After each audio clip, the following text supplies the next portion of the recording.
got a question for you.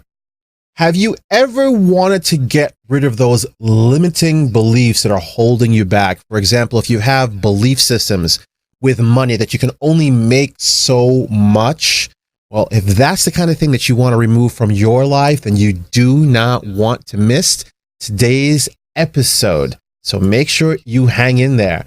Stay tuned.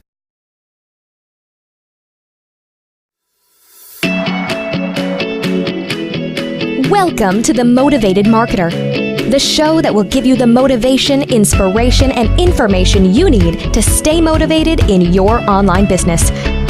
And now, here's your host, Teri Holland.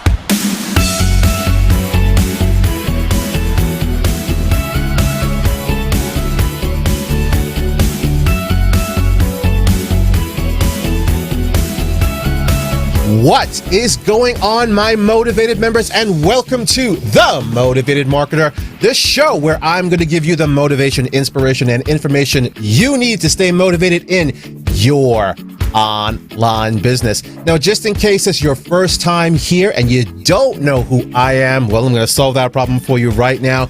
My name is Teri Holland, and I consider myself a video marketing educator.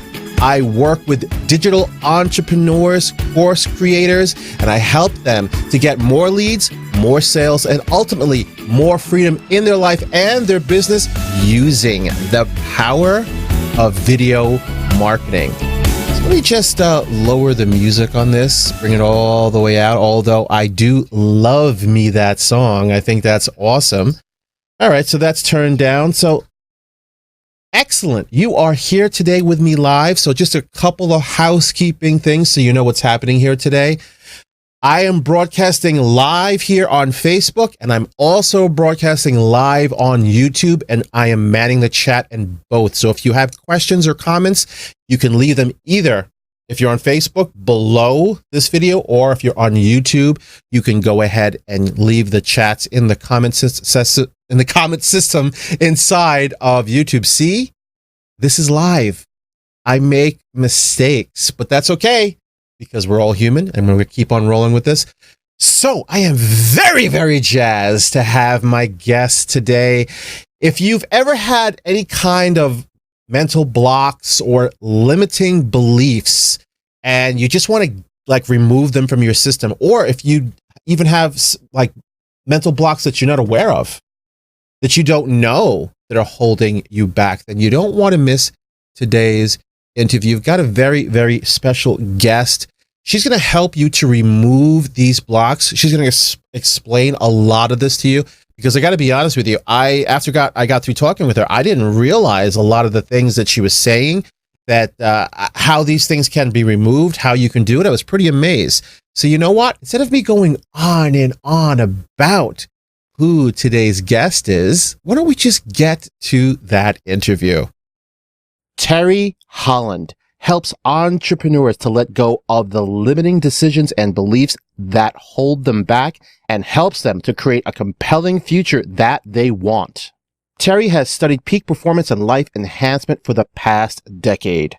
She has over 15 years of experience as an entrepreneur and has a #1 self-help podcast on iTunes called The Empowered Life. Teri has trained with master trainer Dr. Tad James and is a certified trainer and master practitioner of NLP, hypnotherapy, and timeline therapy, and is a certified master coach. And now let's go on to Teri Holland's interview. Hey everyone, Teri Holland here, and I am here with Teri Holland. Teri, thank you so much for being with me here today. Thanks for having me. Oh, it's my pleasure. Teri, let me ask you, where are you are you in the States, or where are you? No, I'm in Canada, Vancouver, Canada. Vancouver, Canada. Okay. The farthest I have gone in Canada, I think, was Halifax. Oh, wow. Yeah. Completely other side. Real? Okay. So that's even farther in. Okay. How far away are you from Niagara Falls? Far. Far. Really far. Okay. Yeah.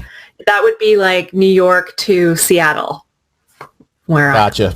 Because most people here in the States, the one reference point we know with Canada is Niagara Falls. So when you mentioned all the other places, we're like, oh, okay, Alberta, that's great, but where Niagara Falls? And then they have a reference. Okay, I figured I'd ask that. Okay. So I know what you do. We talked about it earlier, but my viewers do not. So can you tell us in your own words what you do and how that translates to how you help people? For sure. So I'm a trainer of NLP, which is neuro-linguistic programming, hypnotherapy, and timeline therapy. So most people have no idea what NLP is, so I'll just give you a little description. It's neuro, which means your neurology. It's how we take in our world through our five senses. And then linguistic, those are the words you use to explain your experience and to communicate. Programming is how our language programs our thoughts and how that works with our neurology. So really simply put, NLP is a study of excellence and communication. I use it to help my clients get better results in business and in life. So to get rid of any of those mental blocks that stop them, get in their way, or slow them down. Wow, I think that is the best explanation I have ever heard of that. Wow, that's Cool. great. Okay, well, let me ask you then, how did you get into this? Oh, I went to a coach years ago. I was dealing with a couple phobias in my life and I wanted to get over them. So I hired a hypnotherapist and I didn't know anything about NLP. I had never even heard of it before. And that's what he did. He did hypnotherapy, NLP, and timeline therapy. I was so amazed by how quick the work was that from that point on, I decided to pursue it and to go study it. Wow, that's amazing. You know what? I would like to say that I had a similar thing, but I come from a background of music and television, and how it worked for me was I saw my friends doing it and I wanted to do it. So that's how I got into it. But you actually went to someone who actually used a technique on you. Yeah. Okay. Well, if you don't mind me asking, how did it work for you? Did it work? Was it what you expected? Was it hard? Was it easy? How did it happen? It was way easier than I expected. I thought it would be hard. I had this lifelong phobia of driving, and I thought it had been my entire life. So how could it be easy to get rid of? And it took about 5 minutes. So that convinced me. 5 minutes? 5 minutes. Wow. See, this is the one thing I keep hearing about this. This is not, you lie down on the couch and you sit there for, years going through therapy. Then one day you have a breakthrough and $200,000 later and half your life, you're cured. Really, 5 minutes. Yeah. That's amazing. Amazing. Okay. You know what? Let me ask you, you mentioned one thing, timeline therapy. I think I've heard that 4 times in my life. Can you tell me what that is? Yeah, for sure. So timeline therapy comes from NLP. It's a form of NLP, and it's one of the more advanced techniques. It was created by Dr. Tad James. And what it is you have a way in your mind of storing time. That's how you know what's past and what's a future thought. So if you didn't do that, you might pay a bill yesterday and then think that you were thinking of paying it today and pay it again. So your mind organizes time, and we call it the timeline. So knowing that, if we know that the root cause of a negative emotion is in the past, and if we know where it is in the past of your timeline, we can go back to that point in your memory, and we can remove that past negative emotion from the past. And we can do the same with limiting decisions and beliefs. So if you say made a decision when you were a child that, I don't know, I'm not good enough, for example, and that's carried with you your entire life, we can go back to the very beginning when the decision was made and change the perspective of that decision. It's a powerful technique. Wow, that sounds powerful. It sounds very interesting too. And all of that can happen in less than 5 minutes? Yeah. Yeah, to let go of a negative emotion or a limiting belief is, for most people, 5 to 10 minutes. Wow. Some people take longer, but the average is 5 to 10. This is not something that like we're talking right now virtually. Is this something that you could do with a client anywhere in the world, or they actually have to come in to see you? No, I do most of my work over Skype. Oh. So I have clients everywhere. That is awesome. I see. This is something that I never knew.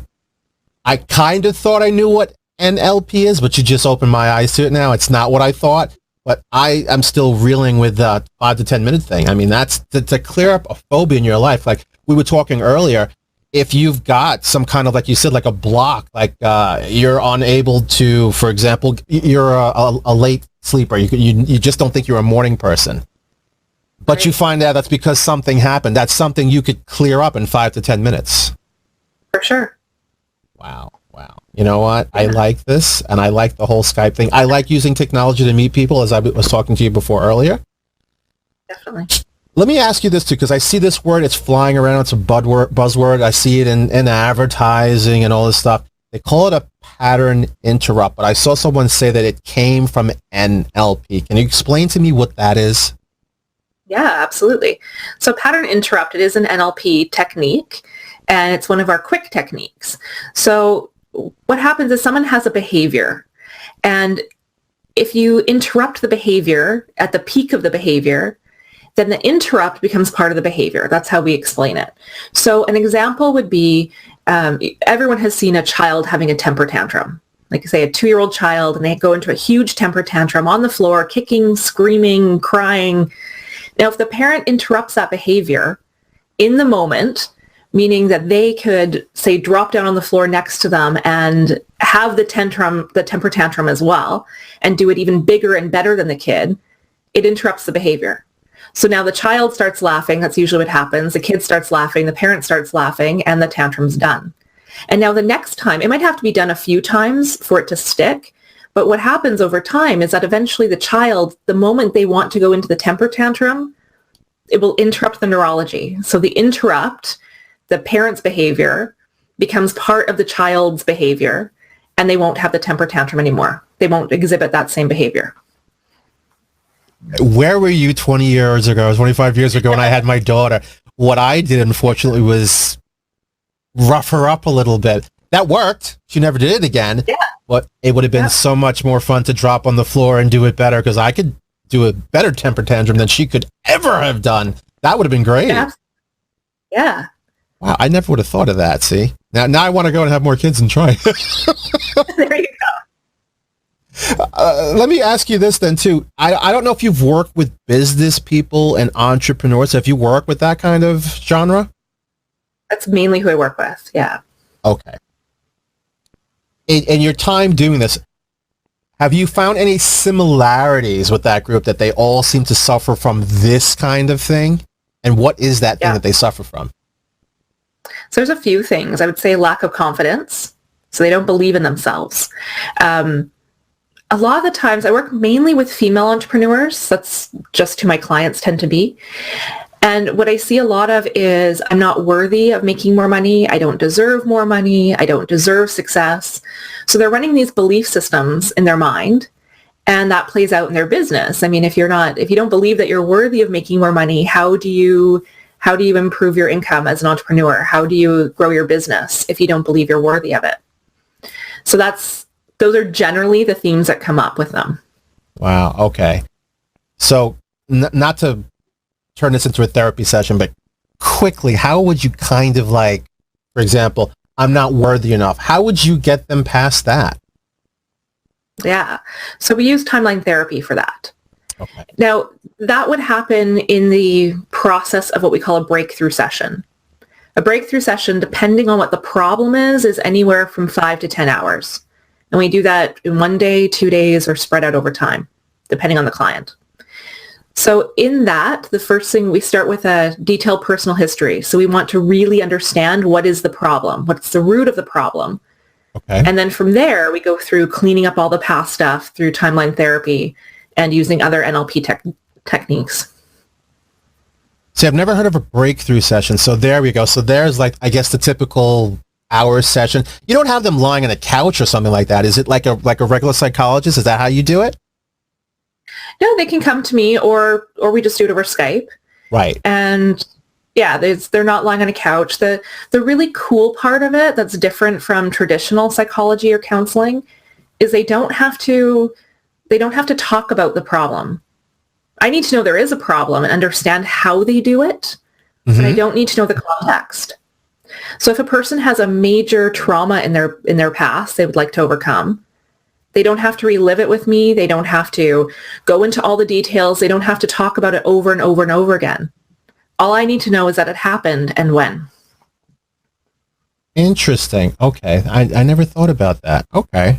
So this is how you can get someone to open up without actually giving you all the for a lack of a better term, the gory details of what happened. Exactly. I like that. Now, how would you do hypnosis via Skype? Because you can do that as well? Absolutely. Yeah. So hypnosis I do during Skype as well, and I do as part of a breakthrough session or separately.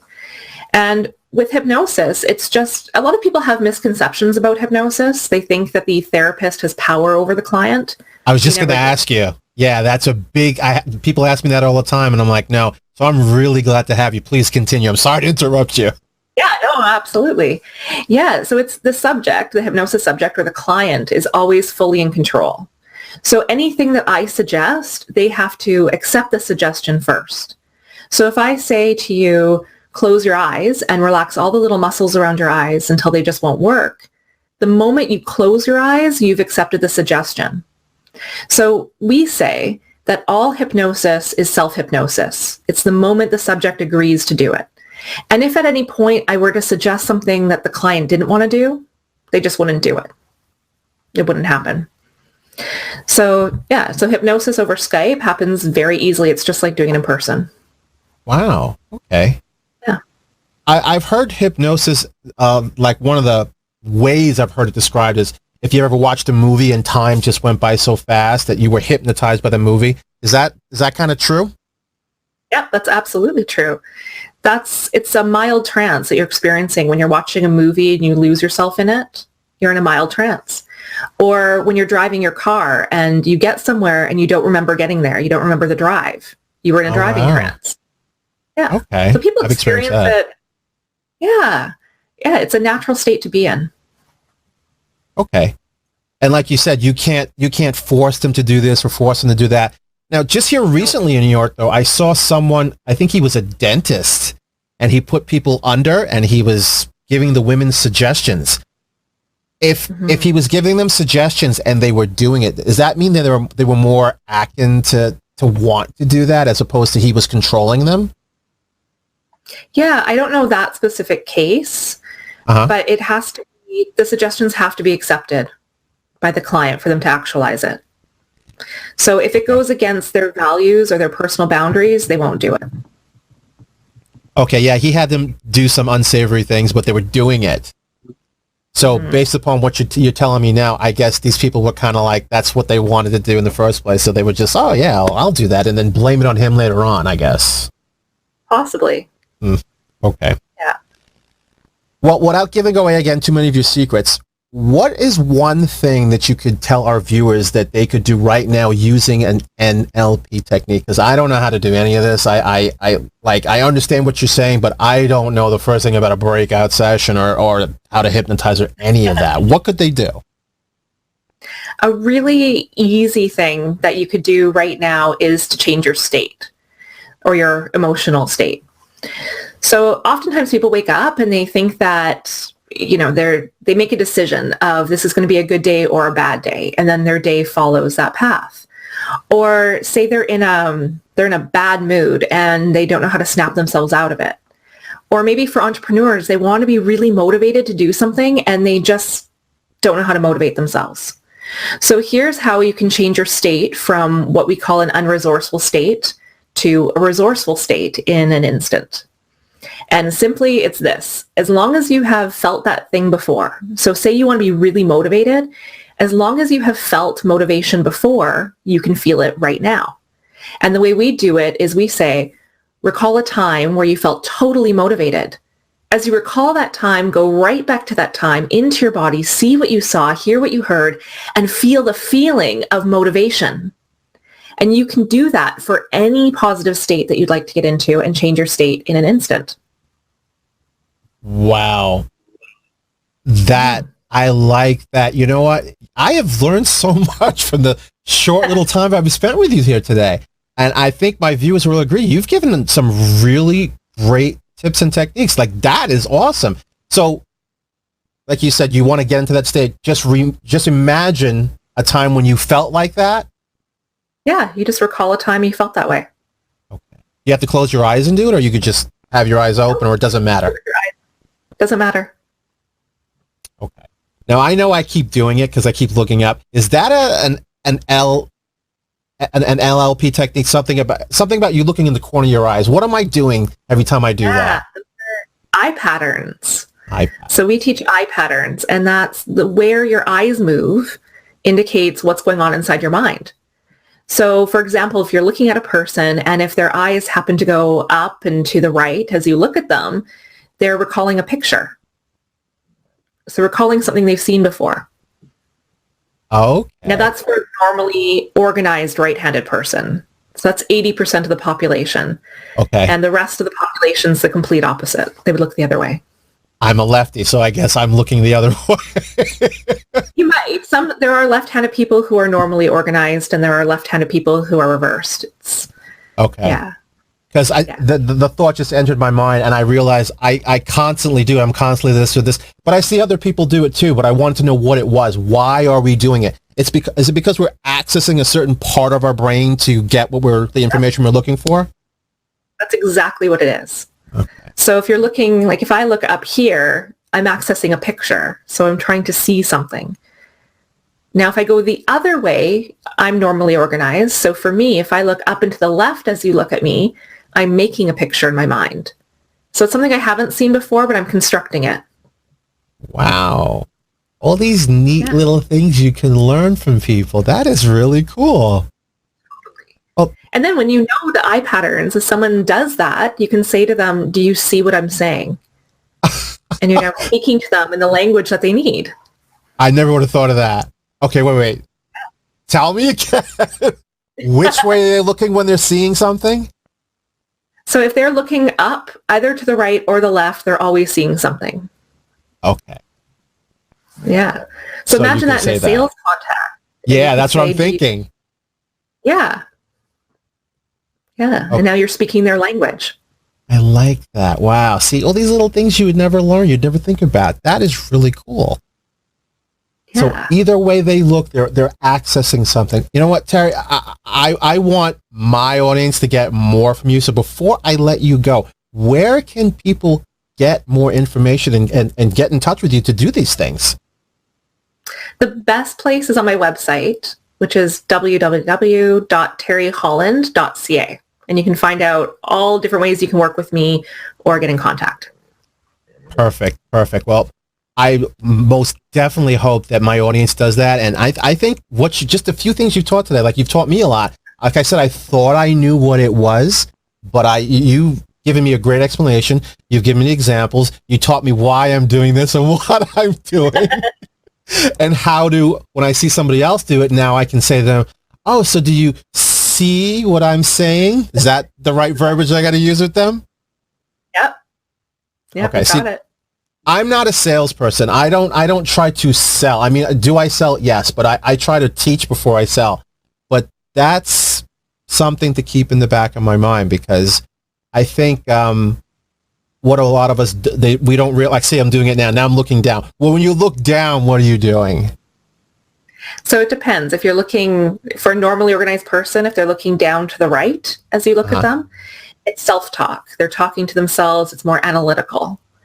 And if you're looking normally organized again, if I'm looking down and to the left as you look at me, I'm accessing a feeling. I'm feeling something. Oh, so now it's not the same with looking up, where you're accessing a picture. It's if you do one, you're feeling. If you do the other, it's self-talk. Yeah. Okay. Well, you know what? After this broadcast, I'm going to have you teach me all the little secrets so I'll know. I can just look at people and I can hypnotize them and tell them what to do. And nice. Teri, thank you so much for being on this interview with me today. I really do appreciate it. And I hope my audience learned a lot from you. And what's the website again they can go to? teriholland.ca. Perfect. Once again, thank you so much for being here. I do appreciate it. Thank you so much. I hope you got as much as I did from that, because Teri really gave us some really, really cool things that I didn't know. For example, I do it all the time. I just did it now. I look to the side. I look down. I'm a lefty, like I said in the video, and I didn't know all of the nuances that came with this. So I think that is really, really cool. But what I want to impress upon you is I do these interviews and I look for people such as Teri because I want to help you. And it doesn't always have to pertain to marketing, although NLP is used in marketing, just in case you didn't know that. But I want you to learn things so you can move forward in your life and you can get more of the things that you want to do. So I do these interviews and I look for people just like Teri to help you. And I'm still reeling from the things that she said. That was really, really cool, the explanation she gave. So make sure if you want to learn more about NLP that you look and reach out to Teri. So before I go, I want to leave you with this message.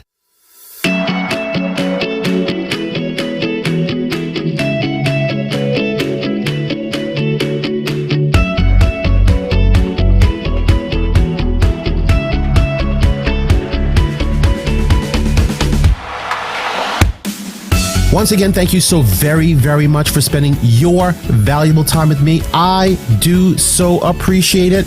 And remember, no one has the exact same skill sets as you because you are unique. And it would be a shame for you to take those unique gifts with you to the grave, never having shared them with the world. Don't rob the world of your greatness because guess what? You are unique and your voice matters. Let me help you to share your special gifts with the world. Once again, my name is Teri Holland, the Motivated Marketer, and I will see you in the next episode. Take care.